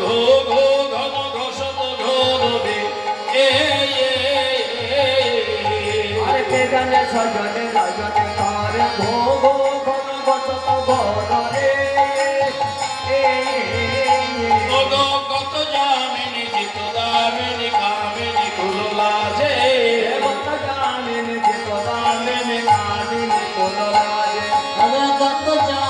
জিত দামিনী কামিনী গুলবাজে সখী কত নিশিকি এতই ছোট গত নিশিকে এতই ছোট নিশি যেমন এলো আর তেমনি গেল কত নিশিকি এতই ছোট ওগো দামিনীকে জয় করে দামিনীকে জয় করে এই গত নিশিকে এত ছোট ছোট কত দামিনী জিত দামিনী কামিনী গুলবাজে জয় রাধে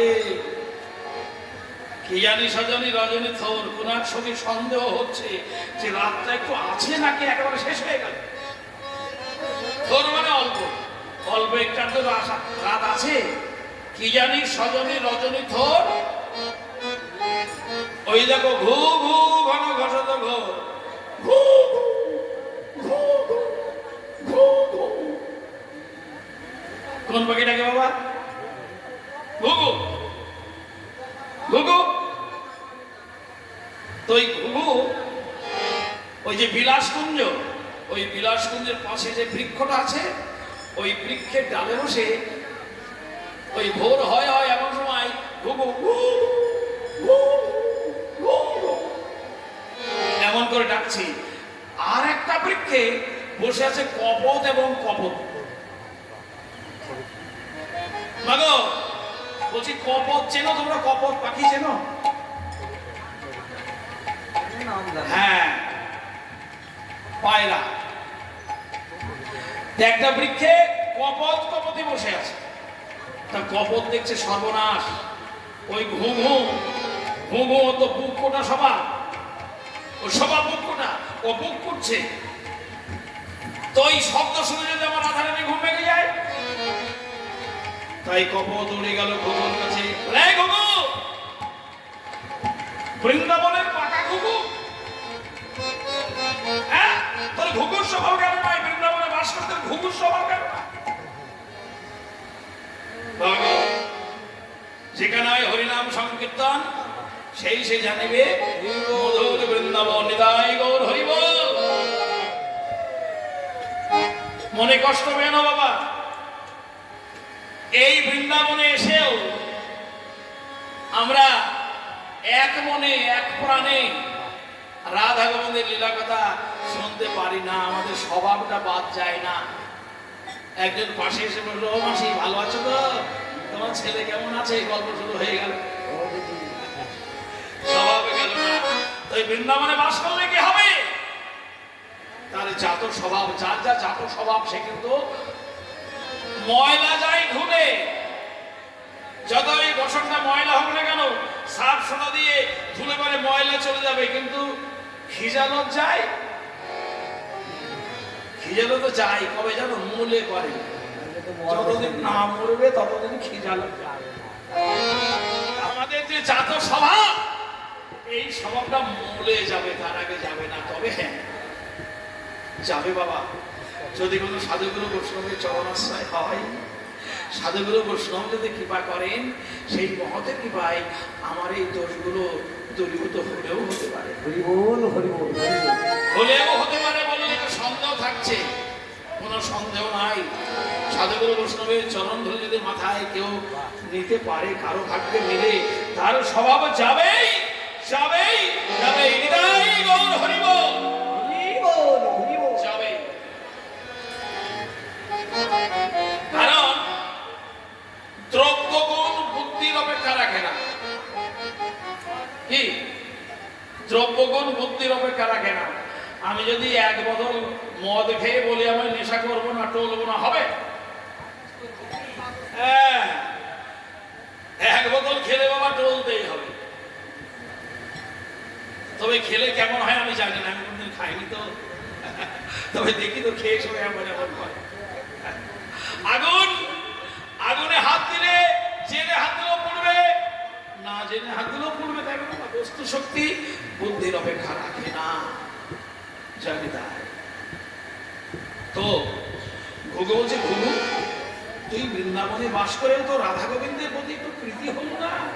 তোর একটু সেবা বোধ হলো না? ওরে দেখছিস না আমাদের রাধারানী তার প্রাণবল্লভকে বুকের মধ্যে জড়িয়ে ধরে কেমন আনন্দে নিদ্রা যাইছে, তুই কলহ করছিস। তোর কলহে যে আমাদের রাধারানীর নিদ্রা ভঙ্গ হবে। সাধু সঙ্গ হয়েছে, তো সাধু সঙ্গ হয়েছে। ঘুঘুর প্রাণটা যেন কেঁদে উঠল, বললেও একই নগরে থাকি, একই বনে থাকি, তোমার এত কৃষ্ণ ভক্তি, কিন্তু আমার তো কৃষ্ণ ভক্তি। তুমি কৃপা করে আমার জানাই দাও, কৃপা করে জানাই দাও, কৃপা করে জানাই দাও। রাধা গোবিন্দের যুগল ভজন কৃপা করে জানাই দাও, রাধা গোবিন্দের যুগল ভজন কৃপা করে জানাই দাও। জনমে আমার ধন্য হবে, রাধা গোবিন্দের জনমে আমার ধন্য হবে, রাধা গোবিন্দের যুগল তুমি কৃপা করে জানাই দাও। ভগতে কপতে কথা বলা বলে হচ্ছে, এমন সময় আর একজন সেখানে এলেন। কে সে? কপতি।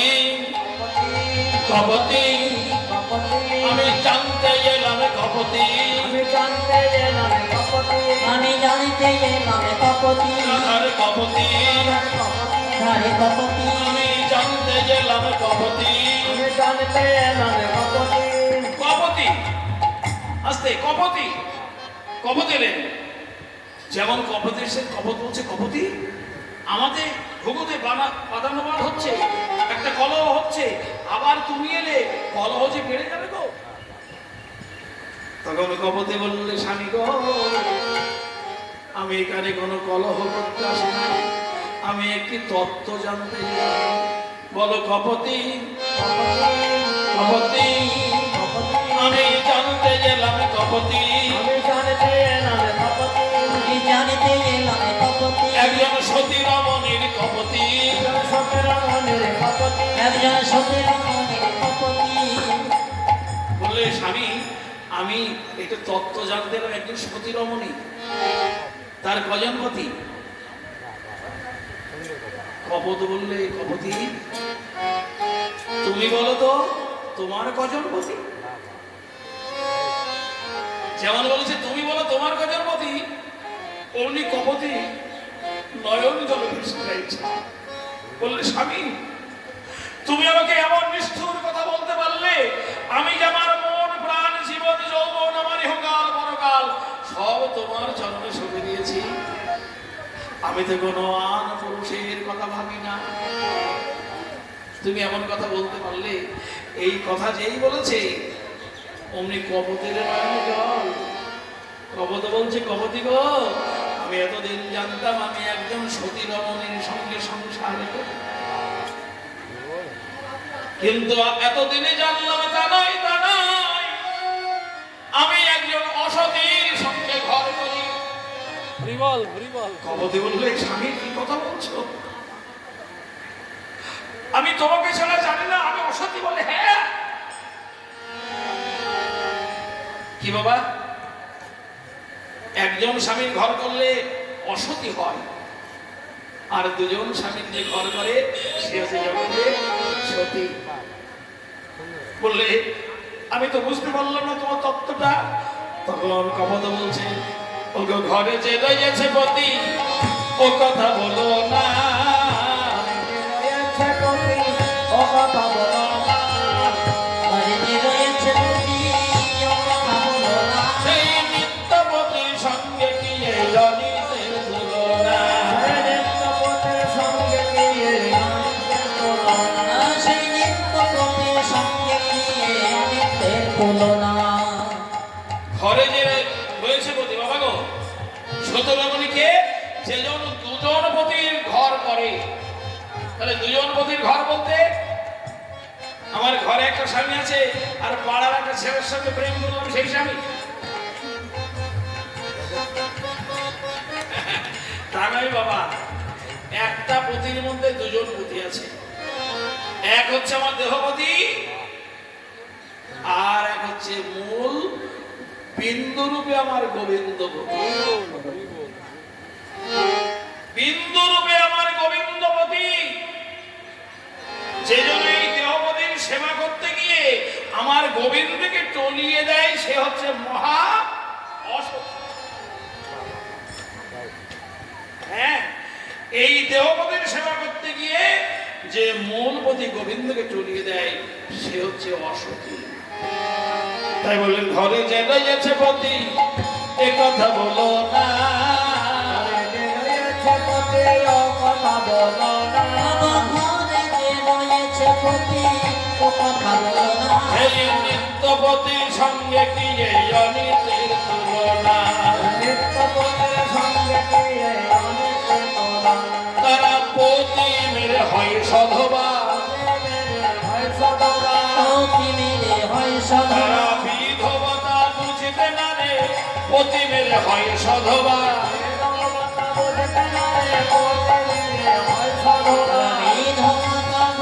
তাদের লোক দেখানো শাখা সিঁদুর তাদের লোক দেখানো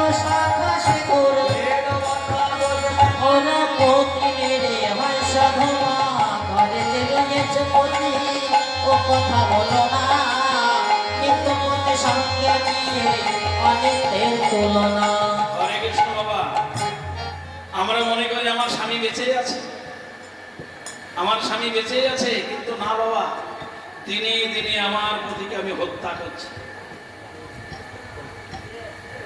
এই মৃত্যু থেকে যেজন স্বামীকে রক্ষা করতে পারে তিনি হচ্ছে পরম সতী। তাই বলেন কি জানি সজনী রজনী ধর ঘু ঘু ঘন ঘোষণ কর অগত জামিনী চিত দামিনী কামিনী কুললাজে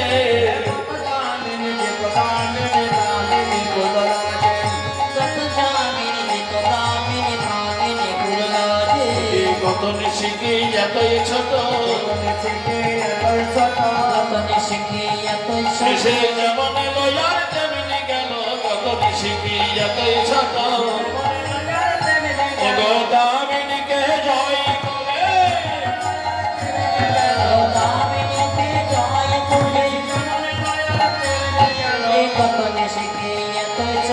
কত জানি বলে সখী রে, গত নিশে এত ছোট মনে হলো এলো আর গেল। তখন বৈষ্ণব কবি এক পাশে দাঁড়িয়ে বলছে, গো ললিতা এমনি যাই সুখের নিশি এমনি যাই, ওগো দুঃখের নিশি পোহাতে চাই না, সুখের নিশি এমনি যাই, কালের কাঁদতে কাঁদতে নিশি যাই গো,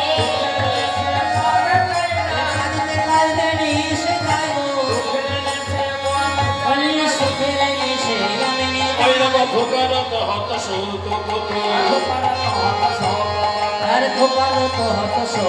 ওগো জাগ বয়ব সব হলো তোদের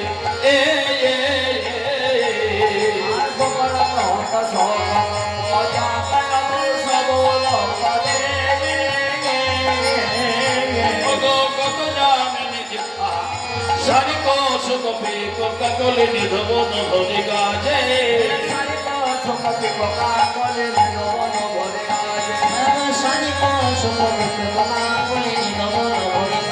নিধবন মাতায়ে গান করে গো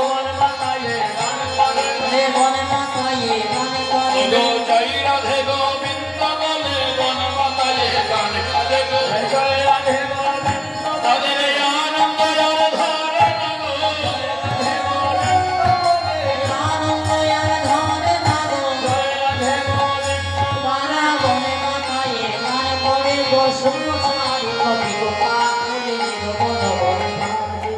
ভোর হয়ে গেছে।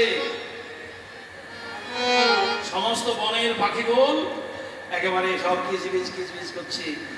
মৃদুবন বলে গাছে সুখ সারি কপি পোকা বলি মৃদুবন বলে গাছে তারা গান করছে, জয় রাধে গোবিন্দ বলে গান করছে। বাবা গো, আমাদের রাধারানী তার প্রাণ বল্লভের বুকে মাথা রেখে শয়ন করে আছেন। হ্যাঁ, সেই শয়ন সভাটা কেমন? এবার বর্ণিত ললিত বসন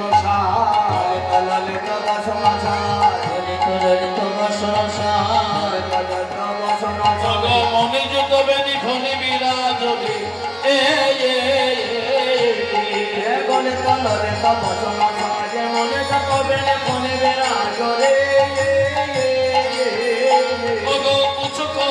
লুচি চলক কুচো লোক মাঝে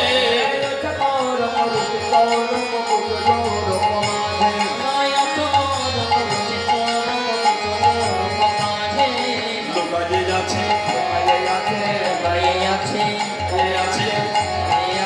বেনি ফনি হয়ে লুকায়ে যাচ্ছে, সোনা ময়ূর হয়ে গিলবে বলে বেনি ফনি হয়ে লুকায়ে যাচ্ছে,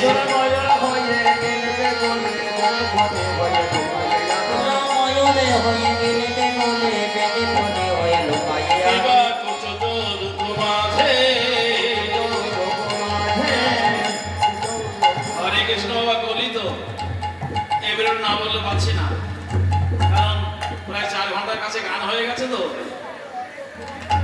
আমার তো ভোগ টোগ হবে, আমি চাচ্ছি একটু তাড়াতাড়ি চলে যেতে, কিন্তু না বললে পাচ্ছি না।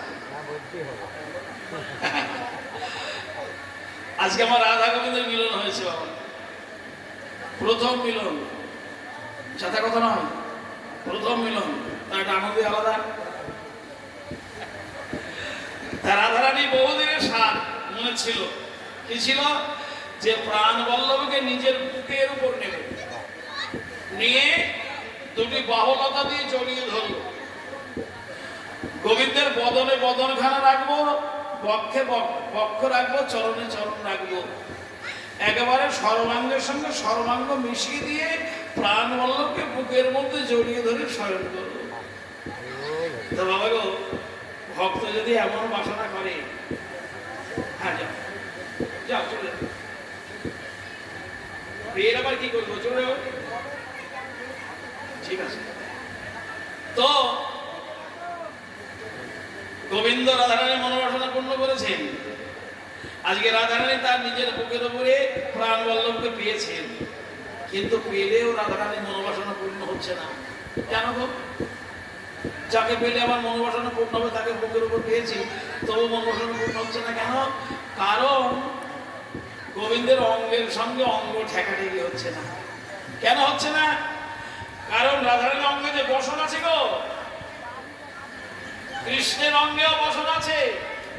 তা মিলন হয়েছে বলে মধ্যখানে বসন, অঙ্গের সঙ্গে অঙ্গ ঠেকাঠেকি হচ্ছে। তাই বসন মনে মনে চিন্তা করলো, আমার কারণে রাধারানীর মনোবাসনা অপূর্ণ থাকবে, তা তো হয় না। তাই বসন কি হয়েছে? সরে গিয়েছে, সরে গিয়েছে, সরে গিয়েছে, সরে গিয়েছে, নিজের ইচ্ছায় সরে গিয়েছে। নিজের ইচ্ছায় সরে গিয়েছে, তাকে সুখে দিতে পারবে না বলে নিজের ইচ্ছায় সরে গিয়েছে। ওকে যেতে পারবে না বলে নিজের ইচ্ছায় সরে গিয়েছে। হরে কৃষ্ণ বাবা, ওই বসন সরে গিয়েছে, গলিত অঙ্গ হতে গলিত হয়ে গেছে। কিন্তু গলিত হলেও ললিত, ললিত মানে মানে সেবা মনোভাব নিয়ে নিকট আসতে, নিকটে অবস্থান করছে। ওদের যখন জ্ঞান ফিরে আসবে, হাত বাড়ালে যেন আমাকে পায়। আজকে রাধারানী আসতে, আজকে রাধারানী একবার সর্বাঙ্গের সঙ্গে সর্বাঙ্গ মিশিয়ে দিয়ে শুয়ে আছে, কিন্তু আবার সর্বাঙ্গের সঙ্গে সর্বাঙ্গ মিলেছে বটে, কিন্তু একটা জায়গায় মেলে। কোথায় গো? এই যুগল বক্ষের মধ্যখানে। কারণ রাধারানীর যে কঠিন স্তনমণ্ডলী, গিরিধারী শ্যামনগরের বুকের চাপে দমিত হলেও গোবিন্দ আবার বুকের সঙ্গে মেলাতে পারেন না। একটা গহ্বরের সৃষ্টি হয়েছে, ওই অমেলা স্থান থেকে মিলিয়ে দেওয়ার জন্য রাধারানী যে সুবিন্যস্ত বেনি ধনী সদৃশ ওই গহ্বরের মধ্যে প্রবেশ করেছে। গলিত ললিত বসন সাহায্য মনে যত বলি ধনী বিরাট, উচ্চ কোরক রুচি চোরক উচ্চ জোরক মাঠে। এমন ভাবে একে অপরকে জড়িয়ে ধরে শুয়ে আছে, দেখে কি মনে হচ্ছে? তড়িত জড়িত জলদ ভাতি, জড়িত জলদ ভাতি, তড়িত জড়িত জলজ ভাতি, জড়িত জড়িত জলদ ভাতি, ভগত সুখে সুতি রহল মাতি রে। জড়িত জড়িত জলদ ভাতি, রোহতে সুতে রহমাতে রে। মেঘি বিজলির জড়া জড়ি, মেঘবে জোরে রে জড়া যেন জড়ি, মেঘ বিজুড়ি জড়া গো জড়ি, জড়ায়ে জড়ায়ে বেঁধে রেখেছে মেঘি বিজলির জড়া জড়ি। জড়ে জড়ে বেঁধে রেখেছে, হরি যাই রে সভার বলিহারি, হৃদয়ে সবার বলিহারি, জড়ে জড়ে বেঁধে রেখেছে, যেন মেঘ বিজুড়ি জড়া জড়ি, তড়িত জড়িত জলজ ভাতি, তড়িত সুতে সুতে রহমাতে রে। ভগো চিনি ভাদর রসবাদর পরমাদর সেজে। এজে বাদর রস বাদর পরমাদর সেজে, বলি নেমেছে গো, নেমেছে গো, নেমেছে গো, রসের বাদলা নেমেছে গো। রসের বাদলা নেমেছে, আমার রাধা গোবিন্দের বিলাস কুঞ্জে রসের বাদলা নেমেছে গো। ভগবানের বিনাশকুঞ্জে রসের বাদলা নেমেছে গো। ওই রাধা গোবিন্দের বিনা সুরে রসে বাদলা নেমেছে গো, কেউ ভেজে কেউ ভেজে না গো। কেউ ভেজল কেউ ভেজল না গো। কেউ ভেজল কেউ ভেজল না গো, আমার রাধা গোবিন্দের রসবাদ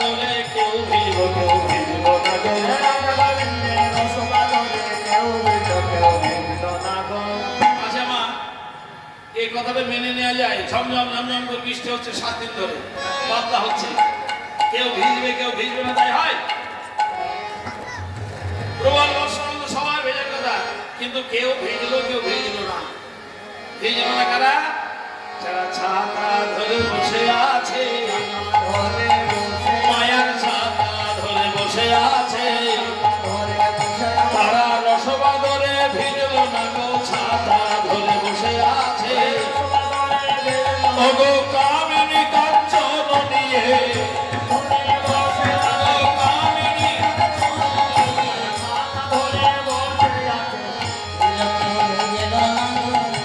হরে কৃষ্ণ। তাহলে ভিজলো কারা আর ভিজলো না কারা?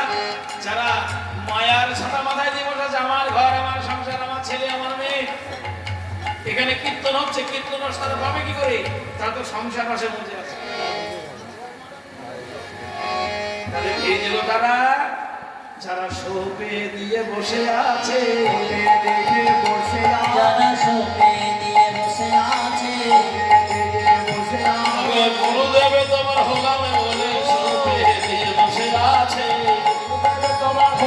ওগো জন্ম জন্মান্তরের মতো, জন্ম জন্মার পরের মতো, যারা শোকে দিয়ে বসে আছে, পরে কবজ জল জনয়নি, কমল বমল কমল বয়নি, কিতলাল ইস ভিজবাল ইস যার ইস নাহিতে যে। এমন ভাবে শুয়ে আছে একজন যুবক একজন যুবতী। হা বাবা, একজন যুবতী যুবতী যদি নিভৃতে কোনো জায়গায় একত্রিত হয়, ওই সেই বেটা তো সেখানে আসার কথা। কার গো? হ্যাঁ, মদন। তাহলে মদনকে দেখতে পায় নাই। নগর মনে করিতে আমার চলে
বিজয় অবগণ শিরে গর্ব করিয়া রতি সঙ্গে লইয়া ভুলধন করে করে বড় করে জীবন পরাজিত রতিপতি।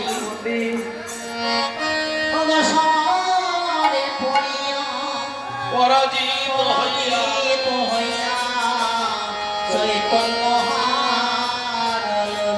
মদন এসেছিল কিন্তু পরাজিত হয়ে গেলেন।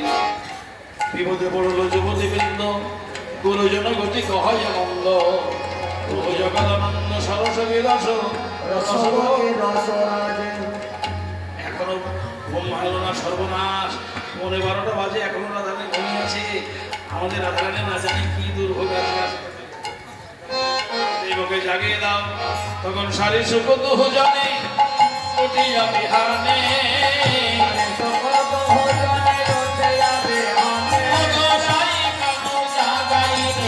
করে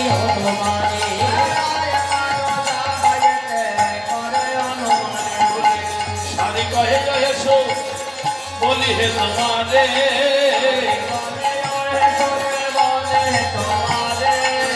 সারি কহিয়া হে শোক বলে তোমারে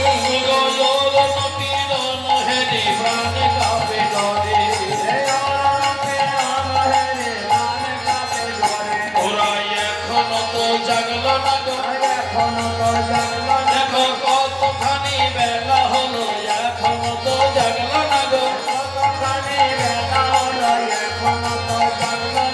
জাগাইয়ে দাও সুখ তুমি জাগাইয়ে দাও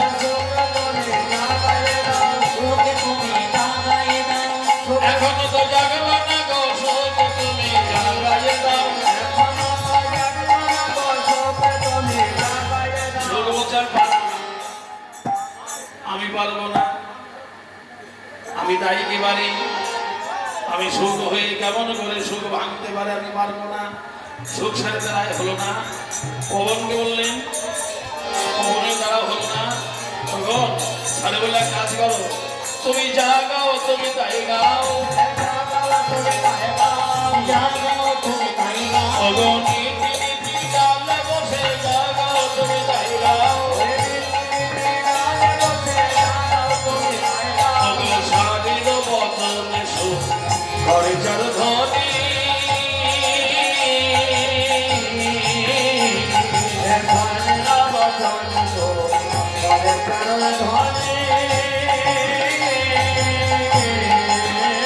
ওগো জাগিয়া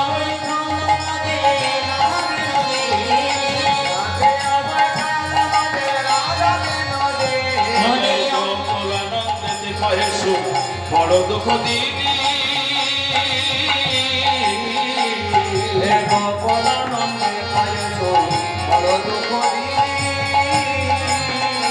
ওগো তোমারে কনকলতা কেন ছাড়াইলে ওরা বেশ তো জড়াইছিল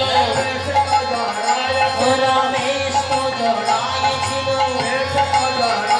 আরে সঙ্গমেলায় কনকলতা বেশ তো জড়াইছিল ওদের জড়াজড়ি কেন ছাড়াইলি রে এই জড়াজড়ি কেন ছাড়াইলি রে? বেশ তো জড়াইছিল গোকুলানন্দে কহে সুখ বড় দুঃখ দিলি তোমারে কনকলতা কেন ছাড়াইলি রে?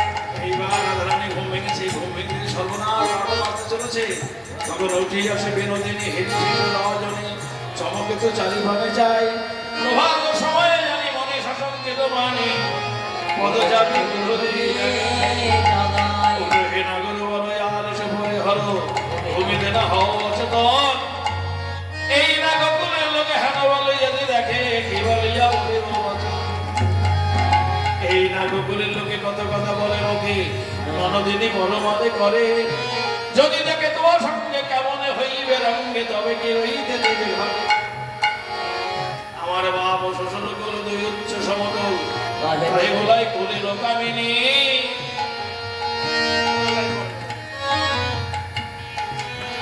কুলের কামিনী কি বাবা আমার বাপ ও শ্বশুর কুল দুই উচ্চ সমতল তাই বলাই কুলেরও কামিনী যদি দেখে তোমার সঙ্গে কেমনে হইবে রঙ্গে লোকে বাঁচে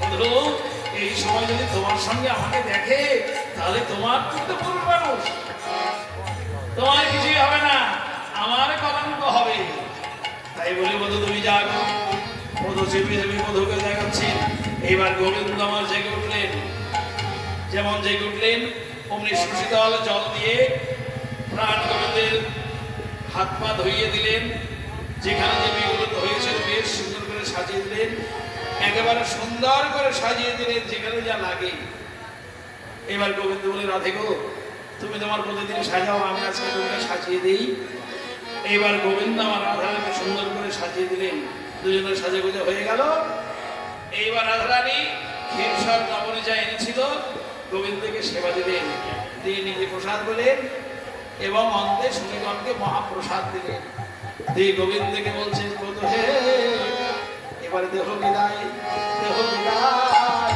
দেহ বিদায়, দেহ বিদায়, দেহ বিদায়, দেহ বিদায়। দেহ বিদায়, দেহ বিদায়। আমার বদলি ঘরে যেতে হবে, দেহ বিদায়, দেহ বিদায়। ঘরে যেতে ওগো প্রাণ রইল ওই রামাপায়। ঘরে যেতে হবে, ধন প্রাণ রইল দয়া পাই। বাপের ঘরে যেতে হবে, দেহ দেহ বিদায়, দেহ বিদায়। এবার গোবিন্দের নিকটে বিদায় নিয়ে রাধারানী কুঞ্জ হতে যেমন বার হয়ে এলেন, মাতৃহারা শিশু যেমন মা মা বলে কাঁদে, গোবিন্দ মান হারায় হারায় বলে কাঁদতে লাগলেন। তখন রাধারানী মনে মনে চিন্তা করছে, আমি বধূকে কাঁদিয়ে কি করে ঘরে যাব। তাই রাধারানী ছুটতে ছুটতে এসে বললে, বধূ হে, আমি যাব না, যাব না, যাবই তো না। আমি যাব না, যাব না, যাবই তো না। ওই মাটির ঘরে আর আমি যাবই তো না। বাপের ঘরে আর আমি যাবো না। ওই বাড়ির ঘরে আর আমি যাবই তো না। আমার ঘরে কে পায় আছে হে, আমার ঘরে কে বাই আছে হে? আমার ঘরের চাইতে বন ভালো, ঘরে কে পায় আছে হে। ঘর চাইতে বন ভালো, আমি বনে এসে বধূ পেলাম, আমি বনে এসে বধূ পেলাম। ঘর চাইতে বন আমি বনে এসে বধূ পেলাম। ঘর চাইতে বন আমি বনে এসে বধূ পেলাম। ঘর চাইতে বন আমার ঘরে কে বাই আছে হে? কিন্তু বধূ আমি তো তোমার সঙ্গে থাকবো, বৃন্দাবনের লোক দেখলে যে নিন্দা করবে।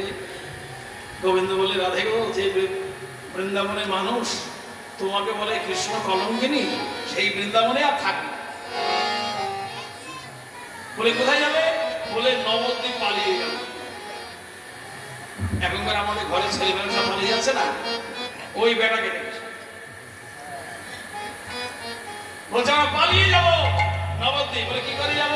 কত যে ধরবে? বলে না না, কোনো চিন্তা নাই, তোমাকে লুকিয়ে রাখবো। রাধারানী বলছে যে তোমাকে লুকিয়ে রাখবো। কেমন করে? তখন রাধারানী বললেন, বধূ হে, তুমি বাহিরে রহিব আমি, অন্তরে রহিবে তুমি। আর অন্তরে রহিবে জানি, রহিবে রহিবে না, না, না, না। বাহির রো, রাধারানী বলছে তো, বাহির রহিবাম। ওরা ঠিকই বলছে। আমি প্রত্যেকদিন কৃষ্ণ বলে, কৃষ্ণকে দিয়ে বলাই, আজকে রাধারানীকে দিয়ে বলাচ্ছি, যার জন্য ওরা ঠিকই বলেছে। ওরা মনে করছে আমি একদিন যা বলছে আজ তাই বলছে, তা বলছে না। আজকে রাধারানী বলছে, বলছে কি? বলছে বাহিরে রহিব আমি, অন্তরে রহিবে তুমি।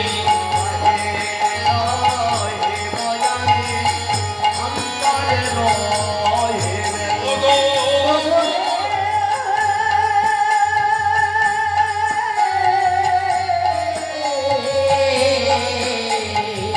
বাহিরেতে রময়ামি, অন্তরেতে রবে তুমি। ওগো, বাহিরে রহিব আমি, অন্তরে রহিবে তুমি।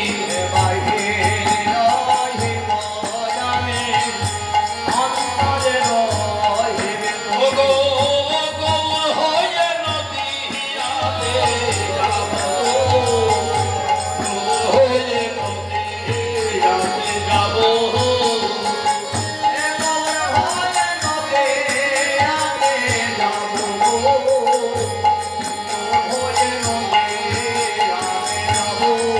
গিয়ে কি করবো জানো? ওগো, খোলে করো কালো